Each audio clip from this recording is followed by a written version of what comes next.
24 ta' April 2019, 9 xhur ilu, id-data meta iġġarfet blokk appartamenti fi Gwardamanġa u sal-lum ir-residenti għadhom ma jistgħux jidħlu lura fi darhom. Saru ħafna laqgħat u numru ta' protesti li kollha waqgħu fuq id-nejn torox u residenti qed jistaqsu jekk qatt hux se jsir xi ħaġa dwar din is-sitwazzjoni jekk kif il-Gvern jidher li nesihom għal kollox. Il-ġimgħa filgħodu fuq Facebook waħda mir-residenti fakret li ilha 9 xhur ma tgħix ħajjitha b'mod normali.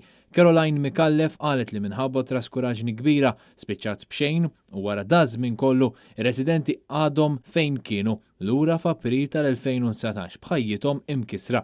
Kien propju bis-saħħa ta' Caroline li 6 min-nies u kelb ma mitux taħt it-terapin tal-binja li ġarfet. F'kumment fuq dan il-post ta' Caroline Mikallef, Lawrence Gauci saħaq li situazzjoni hija waħda tal-mistħija u qal li anke kiteb lill-Prim Ministru Robert Abela li iżda injoraha l-kollox u ħallih mingħajr ir-risposta.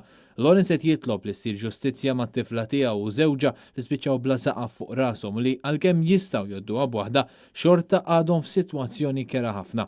Kien l-erba' għal-ħabta tal-10:09 ta' bil-lejl xejn Caroline semet ħoss qawwi u ftit ta' sekondi wara instema' ħoss ferm aktar qawwi fejn saħansitra der terapin nieżel minn bejn il-ħitan.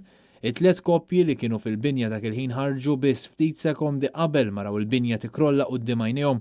Fl-erba' appartamenti fil-binja kienu joqogħdu 3 koppji u raġel ieħor li fil-ħin tal-inċident ma kienx id-dar. Dan ma kienx l-unika każ ta' tiġrif ta' bini f'dak il-perjodu kif segwejna numru ta' każijiet simili fosthom fil-Mellieħa u fi Gwardamanġa stess.